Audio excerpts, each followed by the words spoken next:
بسم اللہ الرحمن الرحیم نحمده ونصلی علی رسولہ الکریم اما بعد بسم اللہ الرحمن الرحیم۔ عزیز طلبہ، آج ہم کنز الدقائق حصہ دوم سبق نمبر 343 شروع کر رہے ہیں۔ اس سبق میں ہم کتاب الوصایا سے باب الوصی سے متعلق پڑھیں گے۔ آج کے سبق میں ہم وصی کے مختلف تصرفات سے متعلق پڑھیں گے کہ وصی اگر موصی کے مرنے کے بعد ترکہ میں سے کسی چیز کو بیچ دے تو اس کی بے و شراء نافذ ہوگی یا نہیں۔ نیز بے و شراء کے بعد اگر اس چیز کو کوئی مستحق نکل آئے تو مشتری کے لیے ثمن کا ضامن کون ہوگا۔ اور آخر میں پھر ہم پڑھیں گے کہ وصی اگر ترکہ میں سے کچھ حوالہ قبول کر لے تو اس کے لیے یہ جائز ہے یا نہیں۔ تو اس سے متعلق بھی ہم انشاءاللہ تفصیلاً آج کے سبق میں جانتے ہیں۔ تو عزیز طلبہ، آتے ہیں کتاب کی طرف۔ سب سے پہلے ہم عبارت پڑھتے ہیں وَأَخْذُهُ حَظَّ الْمُوصَى لَهُ إِنْ غَابَ وَبَيْعُ الْوَصِيِّ عَبْدًا مِنَ التَّرِكَةِ بِغِيبَةِ الْغُرَمَاءِ وَضَمِنَ الْوَصِيُّ إِنْ بَاعَ عَبْدًا أَوْصَى بِبَيْعِهِ وَتَصَدُّقِ ثَمَنِهِ إن استحق العبد بعد هلاك ثمنه عنده ويرجع في تركة الميت وفي مال الطفل إن باع عبده واستحقه وهلك الثمن في يده وهو على الورثة في حصته وصح احتياله بماله لو خيرا له وبيعه وشراؤه بما يتغابن وبيعه على الكبير في غير العقار ولا يتجر في ماله ووصي الأب أحق بمال الطفل من الجد فإن لم يوصى الأب فالجد كالأب وأخذه حظ الموصى له إن غاب سے مصنف علیہ الرحمہ یہ مسئلہ بیان فرما رہے ہیں کہ قاضی چونکہ موصى له کے عدم موجودگی میں ورثہ کے ساتھ مال تقسیم کر سکتا ہے۔ قاضی نے جب ورثہ کے ساتھ مال تقسیم کر لیا تو اب موصى له کا حصہ وہ اپنے پاس رکھے، کیونکہ قاضی مقرر ہی اس لیے کیا گیا ہے تاکہ وہ غائبین اور وہ لوگ جو اپنے حق تک نہ پہنچ سکے ان کے حقوق کی حفاظت کرے۔ تو وَأَخْذُهُ قاضی کا لینا حظ الموصى له موصى له کے حصے کو بصورت حفاظت کے انغاب اگر وہ غائب ہوں یہ صحیح ہے۔ وَبَيْعُ الْوَصِيِّ عَبْدًا مِنَ التَّرِكَةِ بِغِيبَةِ الْغُرَمَاءِ اسی طرح اگر غرماء میں سے کوئی ایک موجود نہ ہو، غائب ہو، تو اگر قاضی یا وصی ترکہ میں سے غلام کو بیچ دے تو یہ بیچنا بھی جائز ہے۔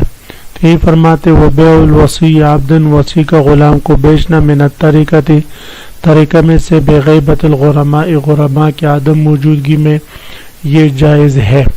کیوں بھئی؟ اس لیے کہ وصی موصی کی طرح ہوتا ہے مال میں جملہ تصرفات کرنے میں، البتہ وصی وہی تصرفات کرے گا جس میں وارثوں کا فائدہ ہو اور ان کو کچھ کھلا نقصان نہ ہوتا ہو۔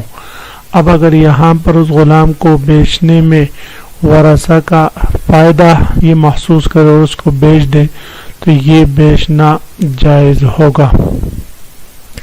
وَضَمِنَ الْوَصِيُّ إِنْ بَاعَ عَبْدًا أَوْصَى بِبَيْعِهِ وَتَصَدُّقِ ثَمَنِهِ إِنْ اسْتَحَقَّ الْعَبْدُ بَعْدَ هَلَاكِ ثَمَنِهِ عِنْدَهُ۔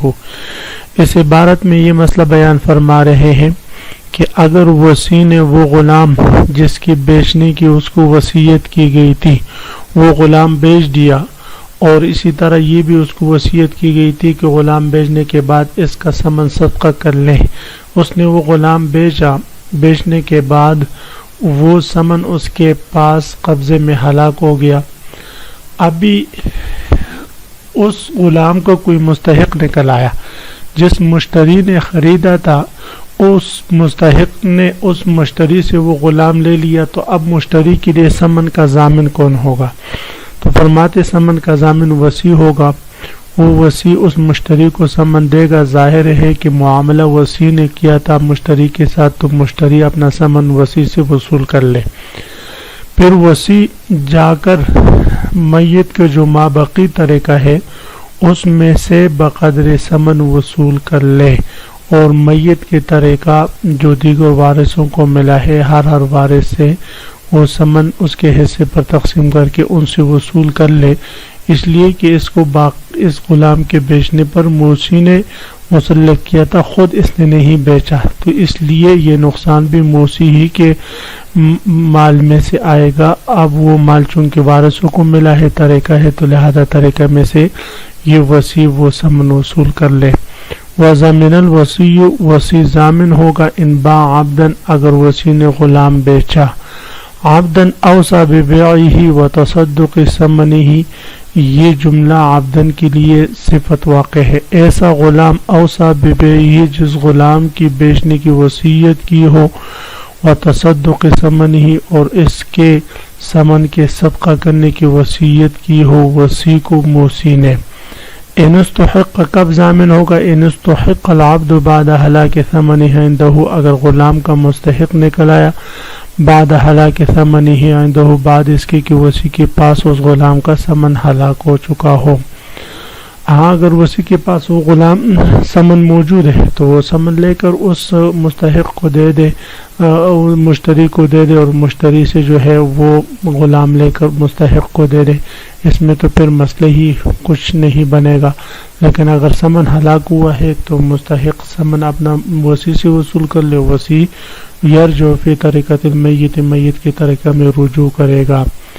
وفی مال الطفل ان باع عبدہ، اسی طرح اگر وصی وہ صغیر کے مال پر نگران ہے، نگہبان، اور صغیر کے مال میں ہر قسم کے تصرف جو صغیر کے لیے فائدہ مند ہو وہ کر سکتا ہے۔ اگر صغیر کا غلام ہے، اگر اس وصی نے اس غلام کو بیچ دیا، بیچنے کے بعد پھر اس غلام کو کوئی مستحق نکل آیا تو فرماتے ہیں اس صورت میں وہ مستحق تو جیسے ہم نے پڑھا وصی سے تو اس صورت میں جیسے ہم نے پڑھا کہ مستحق تو اپنا غلام لے لے گا اور مشتری اپنا ثمن پھر وصی سے لے گا، تو یہ وصی اب رجوع کرے گا صغیر کے مال میں، لہذا صغیر کے مال میں سے اس غلام کا جتنا ثمن اس نے مشتری کو ادا کیا ہے وہ وصول کر لے۔ وہ یہی فرما رہے وفی مال الطفل ای یرجع الوصی، وصی رجوع کرے گا صغیر کے مال میں، ان باع عبدہ اگر اس نے صغیر کا مال بیچا ہو، غلام بیچا ہو، واستحق اور اس کو کوئی مستحق نکل آیا ہو، وحلق الثمن فی یدہ اور ثمن جو ہے وہ اس وصی کے قبضے میں ہلاک ہوا ہو، وہو علی الورثۃ فی حصتہ، جب صغیر کے مال میں اس نے رجوع کیا اور وصی نے صغیر کے مال سے اپنا وہ ثمن لے لیے جو اس نے مشتری کو دیا تھا، تو فرماتے ہیں اس صورت میں پھر صغیر جا کر مابقی دیگر ورثہ پر رجوع کرے گا اور ان کے حصص سے اپنا حصہ پورا کرے گا، کیوں بھی اس لیے کہ صغیر بھی دیگر ورثہ کے ساتھ اس میں برابر کا شریک طریقہ میں، اور جو حصہ اس کو ملا تھا وہ تو بطور استحقاق کے مستحق لے اوڑا، اب فرماتے ہیں یہ مابقی ورثہ پر رجوع کرے، وہ علی الورثۃ اور وہ تب صغیر رجوع کرے ورثہ پر فی حصتہ ہی، اس کو جو میراث میں حصہ ہے اس حصے کی بقدر۔ وصح احتیالہ بمالہ لو خیرا لہ، اس عبارت میں مصنف علیہ رحمہ فرما رہے ہیں کہ اگر کوئی وصی صغیر کے مال کے ساتھ حوالہ قبول کر لے تو اس کا یہ حوالہ قبول کرنا یہ جائز ہے۔ قبول حوالہ کی صورت اس طرح ہے کہ اگر صغیر کا کسی شخص پر دین ہو اور مدیون جو ہے وہ دین کسی اور شخص کی طرف سپر کر لے اور وہ صغیر نہیں بلکہ صغیر کا جو وصی ہے وہ قبول کر لے، چلو میں نے یہ حوالہ صغیر کی طرف سے قبول کر لیا، تو فرماتے وصی کے لیے یہ جائز ہے کہ وہ حوالہ اس کی طرف سے قبول کر لے، اس لیے کہ وصی یہ مقرر ہوا ہے کہ یہ صغیر کے مال میں ہر ایسا تصرف کرے جو اس کے لیے فائدہ مند ہو۔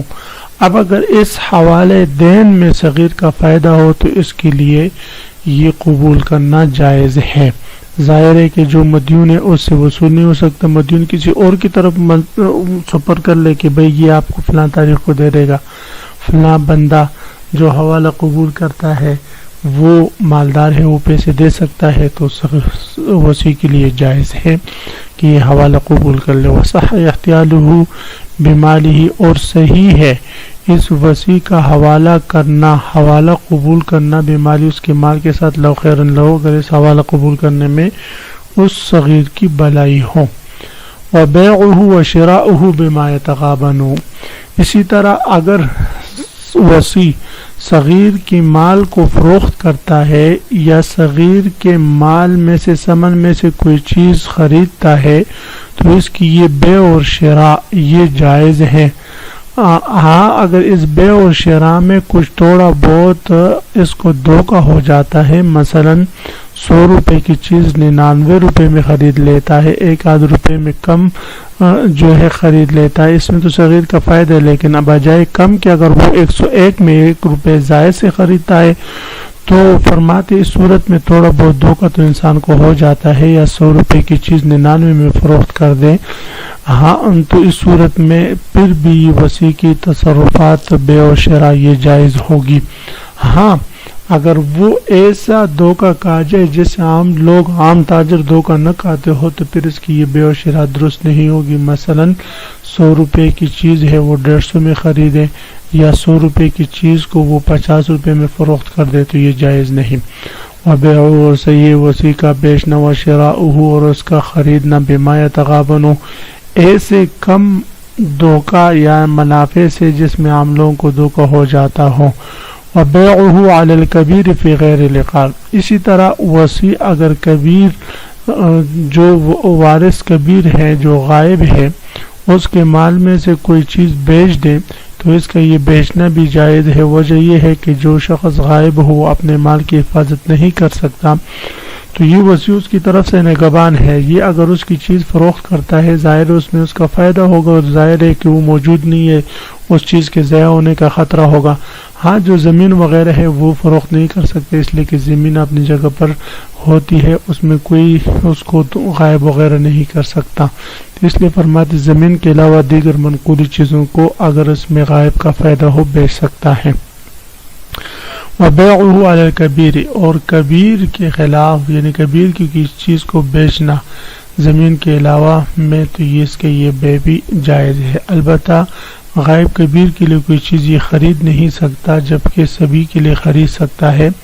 وجہ یہ کہ غائب کبیر کے لیے شراء کی ضرورت نہیں. ولا یتجر فی مالہ، وصی وہ یتیم اور سبھی کے مال میں تجارت نہیں کر سکتا.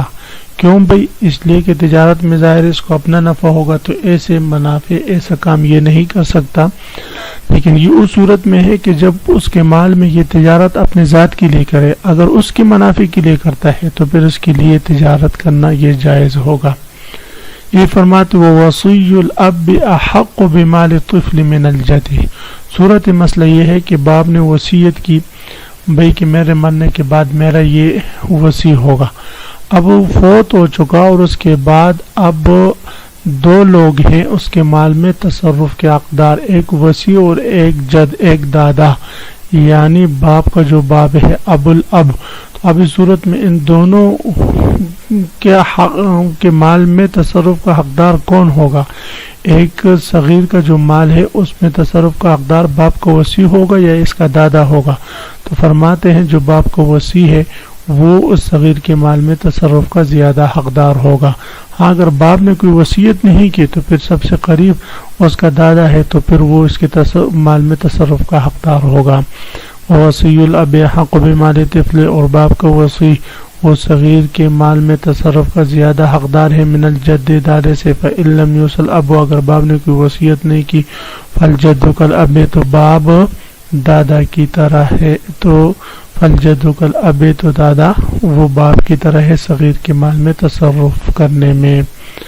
عزیز طلبہ اسی کے ساتھ آج کے سبق کے اختتام ہوا. آج کے سبق کا خلاصہ یہ کہ ہم نے سب سے پہلے پڑھا کہ قاضی اگر موصی لہو کی عدم موجودگی میں مال تقسیم کر لے تو اس کے لیے جائز ہے، موصی لہو کے حصے کو اپنے قبضے میں رکھنا بھی جائز ہے. اس کے بعد ہم نے پڑھا کہ سبھی کی بیع و شراء یہ جائز ہے بشرطے کہ اس میں ورثہ کا جو ہے وہ فائدہ ہو. اس کے بعد پھر ہم نے پڑھا کہ وصی کے لیے صغیر کے مال میں حوالہ قبول کرنا یہ جائز ہے، اسی طرح اس کی بیع و شراء بھی جائز ہے۔ صغیر کے مال میں تجارت وہ نہیں کر سکتا، البتہ اگر صغیر کا فائدہ تو پھر کر سکتا ہے۔ پھر آخر میں ہم نے پڑھا کہ باپ اور دادا اگر باپ کو وصی جمع ہو جائے تو ان دونوں میں حقدار باپ کا وصی ہوگا۔ آپ حضرات اس کو خوب غور سے سنے سمجھے۔ اللہ ہم سب کا حامی و ناصر و آمین۔ وآخر دعوانا ان الحمدللہ رب العالمین۔